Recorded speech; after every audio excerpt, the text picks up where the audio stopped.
भेदभाव साँच्चै भन्ने हो भन्दाखेरि सत्ता शक्ति सम्पत्तिमा वर्चस्वको लागि हो यो भेदभाव भनेको। यो वर्णमाथि आधारित कास्ट सिस्टम जबसम्म रहन्छ कास्ट डिस्क्रिमिनेसन रहन्छ र सबै मानिसहरू करिब हामी सबैजना त एउटै त्यही होमियो स्यापियन्सकै सन्तानहरू त हुन्। एउटै खोज्दै खोज्दै जाँदाखेरि ठ्याक्कै ठाउँ पुगिन्छ। जुन वातावरणमा जुन क्लाइमेटमा जहाँ पुग्यो त्यसै खालको रूप रङ चेहराको रङ छालाको रङ कपालको रङ बन्दै गएको हो। अनि फेरि यो भेदभाव के को लागि? दिवसको सन्दर्भमा आयोजित कार्यक्रमका अध्यक्षजी, विभिन्न राजनीतिक दल सङ्घ संगठन संस्थाका साथीहरू र उपस्थित आदरणीय जनसमुदाय, यो जातीय विभेद हुन्छ। वास्तवमा मान्छेको त कुनै जाति हुँदैन। जाति त पशुहरूको हुन्छ। गाई एक खालको हुन्छ र भैँसी अर्को खालको हुन्छ र हात्ती अर्को खालको हुन्छ। त्यसको रूप रङ कुकुरको अर्कै खालको हुन्छ भने गधाको अर्कै खालको हुन्छ, घोडाको अलिक फरक हुन्छ। त्यहाँ जातिहरू त्यहाँ भेटिन्छ। तर मान्छेहरूमा क्लाइमेटको हिसाबले अलिक कोही अग्लो कोही कालो कोही गोरो हुने अलग कुरा हो। तर मान्छेको जाति त संसारमा मान्छे नै हुन्छ, अरू केही हुँदैन। र सबै मानिसहरू करिब हामी सबैजना त एउटै त्यही होमियो स्यापियन्सकै सन्तानहरू त हुन्। एउटै खोज्दै खोज्दै जाँदाखेरि ठ्याक्कै ठाउँ पुगिन्छ। जुन वातावरणमा जुन क्लाइमेटमा जहाँ पुग्यो त्यसै खालको रूप रङ चेहराको रङ छालाको रङ कपालको रङ बन्दै गएको हो। अनि फेरि यो भेदभाव के को लागि? यो भेदभाव साँच्चै भन्ने हो भन्दाखेरि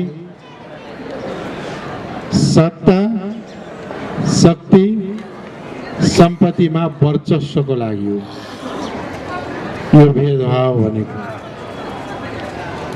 अब रङ्गभेदमा गोराले कालामाथि विभेद किन भयो त भन्दाखेरि युरोपियन गोराहरू अफ्रिकाका काला जातिलाई ल्याएर एटलान्टिक पार गरेर अमेरिका लगायत विभिन्न भूभाग ठाउँमा लगेर बिक्री गर्थे, बेच्ने काम हुन्थ्यो। र स्लेभ ट्रेडको युग आयो। त्यसमा लिएर जाँदाखेरि त अब बराबरको त भन्नु भने बेच्ने र बिक्ने कोही बराबर हुन्छ। एउटा रङ्गभेद त्यहीँबाट सुरु हुँदै हुँदै हुँदै लास्टसम्म आयो। र यो भेद करिब संसारको अधिकांश मुलुकहरूमा छ। अमेरिकामा पनि यता त्यो मार्टिन लुथर किङ जुनियरको शहादत पछि अलिक कम भएर गयो। तर त्यहाँ पनि छ फिलिङ डिफ्रेन्ट छ। गोराको फिलिङ कालोको प्रति, अग्लाको फिलिङ होचाप्रति अलिक साइकोलोजिकली फरक त्यहाँ पनि छ। ब्रिटेनमा त्यो इङ्ग्लिसहरूले आइरिसलाई त मान्छे पनि गन्दैन अहिलेको यत्रो लोकतन्त्रको जर्नी भन्ने ठाउँमा। र धेरै ठाउँमा कहीँ धर्मका आधारमा, कहीँ जातिका आधारमा, कहीँ हाइटका आधारमा, कहीँ रङका आधारमा, विभिन्न आधारमा भेदभाव रहेको छ।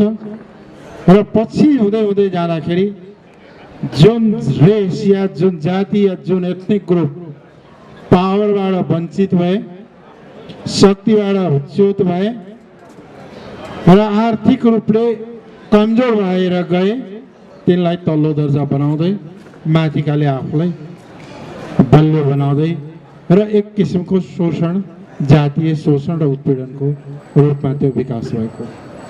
हामी कहाँ त्यसको क्यारेक्टर मल्टिपल छ। वर्ण आश्रम व्यवस्था, वर्ण व्यवस्था हुनुभन्दा अगाडि यो जात त्यो जात भन्ने छँदै थिएन, त्यहाँ समानता थियो। तर सस्तो श्रम प्राप्त गर्नका लागि र सम्पत्ति र शक्तिबाट वञ्चित पारिएकालाई शूद्र हुँदै हुँदै गएर दलित हुँदै हुँदै अछुत हुँदै के बनाइयो। यो के भन्दा वर्ण व्यवस्थाले खडा गरेको यो जातमाथि आधारित भेदभाव र विभेद हो। र यो जातमाथि र जातीय विभेद अलिक फरक नै हुन्। त्यो विभेदहरू जुन र त्यस विभेदले फेरि अर्को रूपमा महिलाहरूमाथि विभेद भयो। त्यसपछि आर्थिक रूपले विपन्न हुनेमाथि विभेद हो। विभेदको स्वरूपहरू मल्टिपल नेचरको रहेको छ र करिब करिब संसारको अधिकांश भूभागमा जहाँ डाइभर्सिटी छ, विविधता छ, त्यहाँनेरि विभेद छ। जो शक्तिमा गए र शक्तिबाट वञ्चित रहेको, आर्थिक रूपले सम्पन्न रहेको र कमजोर रहेको, शिक्षित रहेको र शिक्षाबाट वञ्चित रहेको, वञ्चितीकरणमा पारिएका समुदायहरू, जातिहरू, या हाम्रो भारत नेपालतिर जातहरू, कास्टहरू चाहिँ के छ भन्दाखेरि पोलिटिकल्ली, इकोनोमिकल्ली, सोसियली डिस्क्रिमिनेसनमा, विभेदमा परिएका, दमनमा परिएका र अप्रेरित जीवन बाँच्न बाध्य भएका छन्।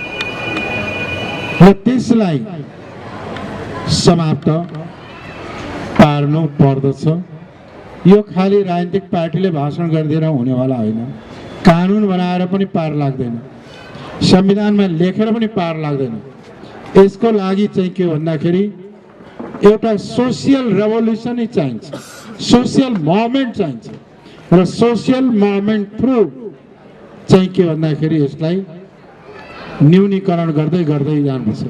अब राजनीतिक, संविधान, कानुनको पनि महत्त्वपूर्ण भूमिका हुन्छ नि, तर के भन्दाखेरि सामाजिक क्रान्तिको पनि आवश्यकता हुन्छ। हाम्रो मुलुकमा राजनीतिक परिवर्तनहरू, राजनीतिक आन्दोलनहरू भए, तर सामाजिक आन्दोलन, सामाजिक क्रान्ति, समाज सुधारकहरू पनि कमै काम भयो नेपालमा। भारतमा अलिअलि भए, तर त्यहाँ पनि यो हाम्रो सामाजिक संरचना भारतको त उस्तै उस्तै त हो नि, त्यहाँ पनि अझै रहेको छ। र अर्को ठाउँको के हो भने एथनिक बेस्ड डिस्क्रिमिनेसन छ। रेसहरूको हामीले सुरुदेखि नै मधेस आन्दोलन अगाडि बढायौँ। मधेस आन्दोलन के लागि थियो? मधेसी समुदायमाथि भएको विभेदलाई अन्त्य गर्ने र मधेसी समुदायको प्रतिनिधित्व, पहिचान र भागीदारीमा न्यायोचित भागीदारी का लागि नै भएको थियो। त्यति बेला 7 दलको सरकार थियो। गिरिजाप्रसाद कोइराला प्रधानमन्त्री हुन्थ्यो। 7 दलको सरकार थियो, एउटा मधेसी पार्टी पनि थियो त्यो सरकारमा। तर पनि भयङ्कर दमन भयो। करिब करिब त्यो मोमेन्टमा 56 जना मान्छे मारिए, हजारौं घाइते भयो। फेरि एउटा समझदारी भयो, कारण भएन, फेरि आन्दोलन भयो। फेरि हुँदाखेरि त्यहाँ के सोच पाइयो भने यी मधेसीहरूले पनि आन्दोलन गर्ने, यिनीहरूलाई पनि अधिकार चाहियो, अधिकार खोज्नेहरू बिहार युपीतिर जाओ न भन्ने पनि ठुला ठुला कामरेडहरूले भन्नु। भनेदेखि के हो त भन्दाखेरि अनि भटाभट मारियो। हामीले संविधान जलाएका थियौँ अन्तरिम संविधान जारी हुँदाखेरि, र त्यो जलाउँदाखेरि गोली ठोक्यो। अर्को एउटा ग्रुपले पनि जलाएको थियो, यसो पुलिसले हात उठेर खेद्यो, त्यहाँ गोली चलेन। फेरि मैले के देखेँ भन्दाखेरि त्यही मोमेन्ट, लामो मधेस मोमेन्ट पछि त्यसलाई अवतरण गर्न हामी काठमाडौँ आयौँ। काठमाडौँमा त्यही मोमेन्ट हुँदाखेरि न लाठीचार्ज भयो, न गोली चल्यो, किन यहाँ त मिश्रित थियो। भन्दाखेरि त्यो सोचको कुरा गरेको, चिन्तनको कुरा। त्यो चिन्तन पनि के हो त भन्दाखेरि जातीय विभेदकारी चिन्तन थियो। त्यो मोमेन्टले मुलुकलाई समावेशी लोकतन्त्रतर्फ, सहभागितामूलक लोकतन्त्रतर्फ, संघीय लोकतान्त्रिक गणतन्त्रतर्फ मुलुकलाई लैजानलाई त्यो आन्दोलनको एउटा महत्त्वपूर्ण भूमिका त्यसको पनि भएको। माओवादी जनयुद्ध कालमा चाहिँ अरू तिनका सकारात्मक नकारात्मक पक्ष होला, तर दुईटा पक्ष चाहिँ स्ट्रङली आएको थियो। एउटा महिलाहरू, एकदम कमजोर महिलाको हातमा, एकदम कमजोर दलित महिला जो समाजबाट अवहेलित थिए, तिनको हातमा बन्दुक परेपछि तिनको ताकत त कई गुणा बढेको रहेछ। र दलितको समुदायको चाहिँ के छ भने अपलिफ्टमेन्ट अगाडि आउन लाग्यो दोस्रो महिलाको। तर त्यो अहिलेसम्म आइपुग्दाखेरि सुरुमा अलिक बढी थियो पहिलो संविधान सभामा, दोस्रोमा अलिक घट्यो। यसपटकको संसदीय चुनावमा त 10 जना के 10 जना हो महिला चुनाव जित्यो प्रत्यक्षमा दलितहरूको धेरै कम हो। अब आउने दिनमा यो रहला कि नरहला ठेगान छैन। त्यसले गर्दाखेरि के हो भन्दाखेरि वास्तवमा अब दलितले मात्रै किन यो सबैले गर्नुपर्ने हो भने त हो, तर सबभन्दा बढी चाहिँ के भने विभेदमा पारिएको समुदाय नै दलित भएको कारणले यो आवाज स्वाभाविक रूपले उठ्न जरुरी हो। र दलित समुदाय या दलित सरकार राख्ने र सङ्गठनहरूको अग्रसरता स्वाभाविकै हो। तर यो डिस्क्रिमिनेसन सबै ठाउँमा छ, दलितमा पनि छ, जनजातिमा पनि छ, अब माइनोरिटिजहरूमा पनि छ, यो इन्डिजिनियस मुलहरूमा पनि त्यो चाहिँ डिस्क्रिमिनेसन छ स्टेटबाट। यसलाई अन्त्य गर्नु पर्दछ। यो अन्त्य गर्नका लागि लोकतन्त्रलाई समावेशी बनाउनै पर्छ। दोस्रो के हो भने समावेशी त उही समानुपातिकमा यसो कोटा थपेर हुन्छ, अनि प्रत्यक्ष समावेशी कहिले हुने? प्रत्यक्षमा मलाई लाग्छ यदि प्रतिनिधित्व गराउने हो भने महिला र दलितको सेपरेट चाहिँ कन्स्टिट्युन्सी नै बनाइदिनु पर्छ, रोटेसनमा जाने गरी। दलितको लागि चाहिँ के छ, भीमराव अम्बेडकरले पनि सेपरेट इलेक्टोरेटको माग गरेका थिए, तर गान्धीले अब मर्नै लागिसकेपछि लास्टमा पुनः प्याक्ट भयो र फिर्ता लिनु परेको थियो र पछि भनेको त्यो साइन गर्नु हो। त्यसले के भन्दाखेरि सेपरेट इलेक्टोरेट नहुने हो भने त फ्री कम्पिटिसनमा त आउनै सक्दैन। झन् अहिलेको यो ग्लोबलाइज युगमा त आकाशबाट चुनावको बेलामा आकाशबाट पैसा नि बर्सिँदो रहेछ। त्यो वर्षा दलितको लागि पिछडिएको लागि त गर्दैन, कता कताबाट आउँछ, कता कताले लगानी गर्छ र त्यसपछि आउने स्थिति ती लगानीकर्ताले असुल्ने त होला नि। यस्तो किसिमको महँगो निर्वाचन प्रणालीमा पछाडि नै हुन्छ। एउटा त्यो राजनीतिक रूपले जबसम्म पछाडि पारिएका समुदाय सत्ता र शक्तिमा प्रतिनिधित्व पाउँदैन, भागेदारी हुँदैन, यो प्रथा चलि नै रहन्छ। त्यसले पहिलो आधार के हो त भन्दाखेरि सत्ता र शक्तिमा प्रतिनिधित्व, त्यो आवश्यकता। दोस्रो के हो त भन्दाखेरि आर्थिक रूपले हाम्रो आर्थिक प्रणाली नै के छ भन्दाखेरि न्यायोचित वितरण प्रणालीमा आधारित छैन। र जबसम्म आर्थिक लोकतन्त्र, आर्थिक न्याय हुँदैन ती समुदाय अगाडि आउन सक्दैन। सामाजिक रूपले सुधार नभइकन, परिवर्तन नभइकन, तर यी सबैको जड चाहिँ फेरि एजुकेसन नै हो। सबैको जड चाहिँ एजुकेसन नै हो। त्यसले गर्दाखेरि यसको मैले सुरुमै यहाँसँग निवेदन गरेँ कि यो बहुआयामिक छ। यसलाई एउटै प्रक्रियाबाट मात्रै यसको अन्त्य हुन सक्दैन। त्यस कारणले चाहिँ के भने शिक्षा रोजगारमा विशेष व्यवस्था राज्यले गर्ने प्रतिनिधित्वको लागि सेपरेट इलेक्टोरेटहरू बनाउने र समावेशीकरण गर्ने, त्यो सँगसँगै चाहिँ के भन्दाखेरि आर्थिक तरक्की कसरी गर्ने त त्यो नभइकन हुँदैन। त्यतातिर राज्यले सोच्नुपर्ने हुन्छ र नीति निर्माण यी सबै क्षेत्रहरू राजनीतिक दल, नागरिक समाज, सङ्घ संगठनहरू, पार्टीहरू सबैले चाहिँ के छ भन्दाखेरि यसलाई अन्त्य गर्न लाग्ने हो भने मात्रै हुन्छ, नभएदेखि यो सम्भव छैन। हामीले एक अर्कालाई जति घोषपेस गरे पनि यो अन्त त हुँदैन।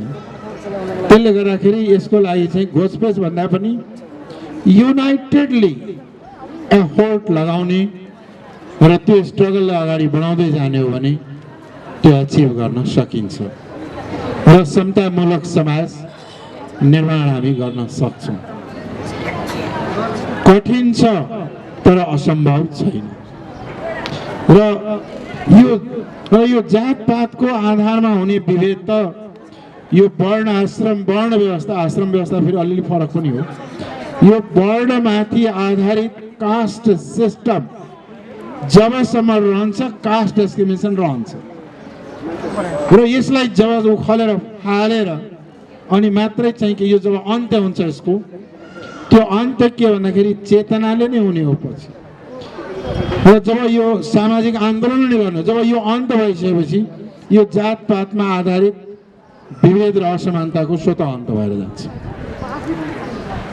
र त्यो अन्त्य गर्ने अभियानमा सबै लागेपछि मात्रै यो सम्भव छ। अब यो अभियान अगाडि बढोस्। हाम्रो आयोजक साथीहरूलाई धेरै धेरै धन्यवाद। यो मिसनलाई अगाडि हामी सबै मिलेर बढाउँ र